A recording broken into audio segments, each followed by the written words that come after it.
अस्सलामु अलैकुम वरहमतुल्लाहि वबरकातुह। उम्मीद करता हूँ दोस्तों आप तमाम हजरात खैरियत से होंगे। अल्लाह से दुआ है जहाँ भी आप हैं अल्लाह आपको खुशी और सलामती के साथ महफूज रखे। आपने भी सुना है ना कि बग़ैर धुले बर्तन रात में नहीं रखने चाहिए, घर में बग़ैर धुले बर्तन नहीं होने चाहिए। वो बद्दुआ देते हैं जिस घर में वो होते हैं, और बग़ैर धुले बर्तन के घर में रखने से अल्लाह का अज़ाब और अल्लाह की जानिब से नाराज़गी का इजहार किया जाता है। और ऐसे ही आपने ये भी सुना होगा, बहुत लोगों में इस तरीके की बात मशहूर है कि घर में नापाक कपड़े रखने से कपड़ा भी बद्दुआ देता है, अल्लाह की नाराज़गी भी नाजिल होती है। इस तरीके की बात लोगों में मशहूर है। हमने मुनासिब समझा क्यों ना आज इसी को क्लियर कर लिया जाए, ताकि जो दीन के नाम पर गलत बातें मशहूर हैं और अल्लाह और उसके रसूल की जानिब गलत बातें मंसूब की जाती हैं, उनकी इस्लाह हो जाए और वो सही मालूमात लोगों तक पहुंच जाए। तो इस सिलसिले में आप याद रखें, पैगंबर आज़म जनाब मुहम्मदुर रसूलुल्लाह सल्लल्लाहु अलैहि वसल्लम ने रात में उन बर्तनों को जिसमें कुछ खाने पीने का सामान रखा हुआ हो, उनको खुला रखने से मना फरमाया है। ये हदीस पाक से साबित है और ये इंसानी ज़रूरत का तकाजा भी है। इसलिए कि जब आपकी कोई खाने पीने की चीज़ किसी बर्तन में रखी हुई है, मुमकिन है रात में आपने उसको खुला छोड़ने की वजह से कोई मूज़ी जानवर, कीड़ा मकोड़ा आ जाए और वो अपना जहर वहाँ छोड़ दे और फिर आप उसको इस्तेमाल कर लें, जो आपकी सेहत के लिए नुकसानदेह और मुज़िर हो। हुज़ूर अलैहिस्सलातु वत्तस्लीम ने इसीलिए मना फरमाया, लोगों जिस बर्तन में या जिस चीज़ में ये जो तुम्हारा खाने पीने का सामान रखा हुआ हो, उसको खुला मत छोड़ो, ढक दो, ताकि कोई जहरीली और मूज़ी जानवर और कोई चीज़ वहाँ अपना असर, गलत असर न छोड़ दे और कोई अपना जहर वहाँ न छोड़ दे, जो आपकी अजियत के लिए नुकसान, आपकी अजियत का जरिया बने। जहाँ तक बात है कि बर्तन बग़ैर धुले छोड़ना, और अगर बग़ैर धुले छोड़ दिए तो वो बद्दुआ करते हैं, ऐसी कोई बात रसूलुल्लाह सल्लल्लाहु अलैहि वसल्लम ने अहादीस में नहीं जिक्र फरमाई कि बर्तन अगर गंदे और बग़ैर धुले घर में रखे हैं तो वो घर वालों के लिए बद्दुआ करते हैं या उसकी वजह से अल्लाह की नाराज़गी और अजाब नाजिल होता है।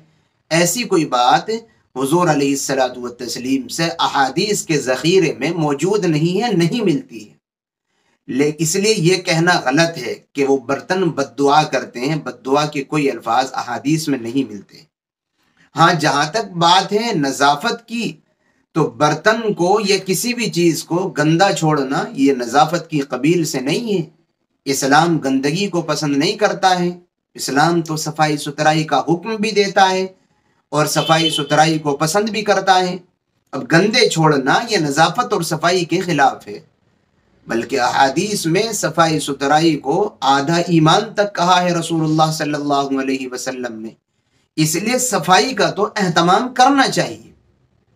लेकिन ये जो इस उन्वान पर लोगों में एक गलत बात मशहूर है कि अगर गंदे झूठे बर्तन रखे हुए हों तो वो बद्दुआ करते हैं, ये ठीक नहीं। सफाई सुथराई का एहतमाम ज़रूरी है, इस्लाम इसको पसंद करता है, इस्लाम ये सिखलाता है।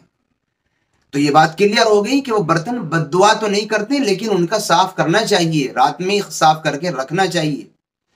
अब जहाँ तक बात है दूसरी कि अगर घर में नापाक कपड़े मौजूद हों तो वो इंसान के लिए बद्दुआ करते हैं या उनकी वजह से अल्लाह की नाराज़गी ज़ाहिर होती है, अल्लाह ताला की जानिब से उस घर पर नहुसत नाजिल होती है। इस बात की भी कोई हकीकत नहीं है। यानी अहादीस में नहुसत के नाजिल होने का या अल्लाह के नाराज़ होने का या गंदे और नापाक कपड़े घर में रखने का गुनाह मिलने की कोई रिवायत और कोई बात हदीस में मौजूद नहीं है कि अगर नापाक और गंदे कपड़े घर में रखे होंगे तो घर वालों को गुनाह मिलेगा या अल्लाह नाराज़ होगा। ऐसी कोई बात अहादीस में नहीं मिलती है। यहाँ भी वही बात आप समझ लीजिए कि गंदे और नापाक कपड़े रखना ये इस्लामी तहजीब के खिलाफ है। नापाक कपड़ों का बहुत दिनों तक घर में रखना ये इंसानी इस्लामी कल्चर के खिलाफ है। इसलिए फिल वक्त جتنا جلدی ممکن ہو سکے ناپاک کپڑوں کو پاک کرنے کی کوشش کرنی چاہیے۔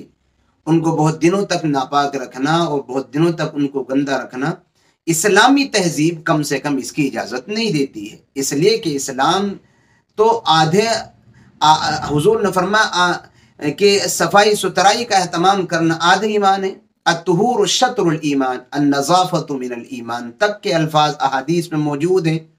اس لیے صفائی ستھرائی کا اہتمام کرنا چاہیے۔ باقی اللہ کی ناراضگی یا جھوٹے برتن رکھنے سے گناہ ملنا یا نحوست کا نازل ہونا یا بے برکتی کا یہ ذریعہ ہوتے ہیں، ایسی کوئی بات حدیث میں موجود نہیں۔ امید کرتا ہوں میں آپ کو اپنی بات سمجھا پایا ہوں۔ دعاؤں کی درخواست ہے، پھر ملیں گے انشاءاللہ کسی نئی اور اچھی ویڈیو کے ساتھ۔ السلام علیکم ورحمۃ اللہ وبرکاتہ۔